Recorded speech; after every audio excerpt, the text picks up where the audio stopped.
Baik, segeralah mendaftar di Easy Korban untuk melaksanakan ibadah korban anda, dan menjelang Hari Raya Aidiladha, sememangnya ibadah korban adalah satu ibadah yang dinantikan oleh seluruh umat Islam di seluruh Malaysia khususnya, dan untuk itu kita terus saja bersama dengan tetamu kita pada hari ini, iaitu Ustaz Hafiz Firdaus Toharuddin yang juga merupakan pengurus Easy Korban, dan juga Ustaz Muhammad Amirul Kamaruddin, penasihat syariah bagi Easy Korban. Assalamualaikum, selamat pagi. Waalaikumsalam. Alhamdulillah, terima kasih. Mungkin kita boleh mulakan dengan Ustaz Hafiz dulu untuk kita bercerita tentang apa yang ditawarkan oleh Easy Korban menjelang Hari Raya sambutan Hari Raya Aidiladha dan juga untuk menyempurnakan ibadah korban pada tahun ini, Ustaz. Okey, dia sinonim dengan nama lah, Easy Korban. Jadi memang tak ada buat benda lain dah. Kita hanya melaksanakan proses ibadah korban, dan sepanjang tahun tu kita menjalankan akikah. Jadi untuk fokus kita pada kali ini ialah korban yang mana kita melaksanakan korban. Sepatutnya dalam negara pun ada, tapi dah tutup 12 Julai yang lepas. Jadi sekarang kita buka sehingga hari raya kedua 1 Ogos 2020 untuk pelaksanaan ibadah korban di luar negara. Baik. Negara yang kita laksanakan di 35 negara. Dekat situlah ada kem pelarian, antaranya kem pelarian Rohingya, kem pelarian Arakan, kem pelarian Dadaab di Somalia. Baik. Dan kem pelarian Afrika Tengah. Jadi kerja kita yang kita mendidik adalah peserta-peserta yang melaksanakan ibadah korban. Jangan fikir yang pertama untuk melaksanakan ibadah korban tu memberi makan. Baik. Yang pertama ialah kenapa dia kena buat korban. Yang kena buat korban ialah tanda ukuran ketakwaan dia dan tanda syukur dia kepada Allah SWT. Kerja kita sahaja Easy Korban yang mengagihkan supaya korban dia itu menjadi tambah nilai kepada korban yang dilaksanakan oleh peserta kita. Jadi itulah yang kata kita beri. Sekarang kalau macam kita ceritalah, makan daging setahun sekali, orang kata kalau macam dia perlukan korban. Kalau orang miskin, dia nak perlukan makanan, dia perlukan tu setiap hari. Bukan semata-mata tak Ismail, bukan semata-mata waktu korban sahaja. Dia perlukan tu setiap hari bantuan. Jadi korban ini adalah satu cara penghubung kita yang mana Easy Korban buat bila kita hantar agihan daging tu, dan kita menghubungkan dia sepanjang tahun. Baik. Lepas tu kita datang balik dengan membawa beras, kita datang balik bawa perigi, kita datang balik bawa kemah. Jadi itulah kerja-kerja kita yang selalu kita laksanakanlah di Easy Korban. InsyaAllah, insyaAllah. Ustaz Amirul sendiri, dalam kita melaksanakan ibadah korban, mungkin ramai yang tertanya-tanya bagaimana urusan itu boleh dipermudahkan atau urusan penyerahan daging korban itu boleh diserahkan kepada mereka ataupun golongan sasarnya. Jadi dalam tempoh kita menghadapi pandemik COVID-19 ini, bagaimana Easy Korban menjadi pemudah cara untuk urusan ibadah korban? Okey, alhamdulillah kita sepanjang musim korban ini, dan biasanya memang setiap tahun bila mana musim korban ini kita akan buka peluang seluas-luasnya, dan kita akan beroperasi 7 hari seminggu tanpa cuti lah. Semata-mata kita nak beri peluang kepada masyarakat supaya daftar korban. Dan kita akan beroperasi daripada jam 8 pagi sehingga 12 malam. Yang ini khas untuk musim korban sajalah. Dan bagi mereka yang berminat untuk daftar, kita boleh buat daftar secara online ataupun offline. Kalau online ni kita ada media sosial, di Facebook boleh, di website kita pun boleh, ataupun kalau offline datang ke pejabat kami di Batu Cave Center Point lah. Jadi segala kemudahan ataupun platform kita sediakan supaya masyarakat yang mungkin tidak berkesempatan ataupun tidak mempunyai masa untuk nak datang dan sebagainya, boleh telefon kami ataupun paling tidak pun miss call miss call nombor SMS kami 013-318-6984, WhatsApp pun boleh.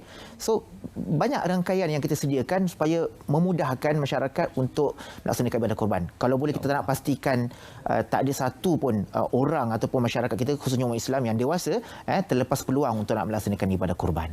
InsyaAllah, sememangnya Easy Korban sudah dipercayai dan juga diyakini untuk kita menyempurnakan ibadah korban ini.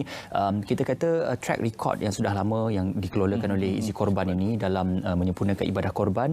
Bagaimana penerusan untuk sentiasa memastikan agar mereka yang menyempurnakan ibadah korban dengan Easy Korban itu akan mendapat kesempurnaan ibadah korban seperti yang diharapkan? Okey, yang pertama Ismail, kami telah mempunyai beberapa anugerah Malaysia Book of Record untuk penyertaan korban terbanyak apa semua. Okey, lepas tu kita ada menerima persijilan ISO 9001-2015 untuk sistem pengurusan berkualiti. Jadi di situ kami menerapkan nilai-nilai kerja yang mana kita pandang itu serius dan secara profesional kita uruskan untuk ibadah korban peserta. Dan satu lagi anugerah yang paling tertinggi kami terima ialah daripada anugerah Kecemerlangan Islam Majlis Dakwah Negara pada awal tahun itu untuk anugerah jenama terkenal pilihan ramai. Jadi maknanya kami alhamdulillah mendapat kepercayaan daripada undian orang ramai untuk mendapat anugerah tersebut, dan kita seterusnya untuk contoh macam pada tahun ini kita pun sendiri tak dapat pergi ke luar negara. Jadi kami membuat satu perbincangan. Kita adakan, kalau biasa kita tengok ada, kalau Malaysia PKPB, PKPP. Kita ada SOP, kita jadikan SOPP. Maknanya SOP diperketatkan.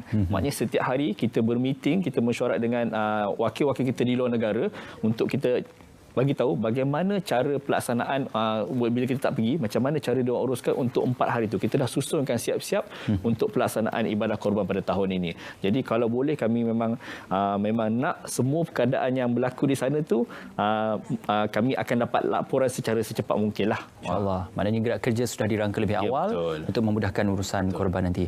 Baik, untuk tahun ini pula bagaimana sambutan yang boleh dilihat bagi izi korban, bagi penyempurnaan ibadah korban sendiri? Mungkin Ustaz. Okey, sambutan alhamdulillah menggalakkan berbanding dengan tahun-tahun lepas. Macam kita sebut tadi, mungkin disebabkan kekangan peluang yang ada ataupun kita kata sekarang ini mungkin banyak kekangan nak buat di masjid dan sebagainya. Tetapi memang tetap kita awal-awal kita akan terapkan dahulukan korban yang berada di tempat kita sendiri. Maksudnya korban-korban di tempat dalam karya kita, di masjid dan sebagainya, dan jadikan kami ini sebagai yang jalan terakhir. Kalau kata tak ada peluang ataupun ada halangan dan sebagainya, maka kalau boleh jangan terlepas peluang, carilah mana-mana alternatif. Paling tidak kita dapat melaksanakan ibadah korban. Orang kata jangan tidaklah, daripada tak buat, baik kita buat. Kalau kita nak cari yang mana terbaik dan sebagainya, nak tengok lembu tak boleh apa semua, terpaksa ikut SOP. Jadi ada alternatif lain yang kita sediakan. Mudah-mudahan kita dapat juga setiap tahun melaksanakan ibadah korban. Tambah sikit Mal, kalau ikutkan sebelum-sebelum ni kita ceritakan korban terbaik. Berapa kali kita masuk, kita cerita korban terbaik ialah pelaksanaan di tempat sendiri. Tapi dah tinggal 8 hari ni, korban terbaik ialah siapa yang buat korban lah. Mas cepat-cepat, maknanya kalau kita nak bagi tahu, Allah tak rugi kalau kita tak buat korban. Yang rugi itu kita. Betul. Allah tak untung kalau kita buat korban. Yang untung itu adalah kita sendiri. Jadi kita jangan lepaskan peluang pada tahun ni. Okey. Berbaki untuk 8 hari lagi, adakah masih dibuka slot-slot untuk melaksanakan masih dibuka sehingga tarikh tutup kita pada hari raya kedua 1 Ogos tahun 2020. Harapan izi korban sendiri untuk melihat setelah bertahun-tahun izi korban menjadi pilihan yang terbaik bagi penyempurnaan ibadah korban oleh seluruh masyarakat. Apa lagi akan ditawarkan ataupun insya-Allah yang akan diberikan khidmat oleh izi korban kepada para pelanggannya? Okey, sepanjang 13 tahun kita beroperasi izi korban. Jadi kalau ikutkan kami selepas korban ni, kami target untuk akikah sebenarnya. Untuk akikah kita memang melaksanakan tu sepanjang tahun dan setiap, maknanya kalau orang kata kalau setiap bulan tu memang ada pelaksanaan akikah yang kita laksanakan lah. Daripada situ kita akan target macam mana kelahiran untuk purata di Malaysia ni. Okey, Ustaz Amirul, sama-sama mungkin boleh mengajak para penonton yang sedang menonton kami untuk kita terus berkorban, menyempurnakan ibadah korban dengan isi korban. Pesan Nabi sallallahu alaihi wasallam dalam sebuah hadis, Nabi kata, ya ayuhan nas inna ala kulli ahli baitin udhiyatan fi kulli amin. Wahai sekalian manusia, lakukanlah ibadah korban bagi setiap ahli keluarga kamu pada setiap tahun. Nabi sebut dalam hadis itu setiap tahun. Jadi kita kena buat korban ini berkali-kali bila mana menjelangnya Aidil Adha, dan jangan biarkan Aidil Adha itu berlalu tanpa kita merayakan Aidil Adha dengan melaksanakan ibadah korban, insya-Allah. Insya-Allah. Terima kasih kepada Ustaz Amirul, Ustaz Hafiz kerana bersama dengan kami. Sempurnakanlah ibadah korban anda dengan izi korban dan juga dapatkan informasi lebih lanjut di nombor yang tertera di kaca TV anda.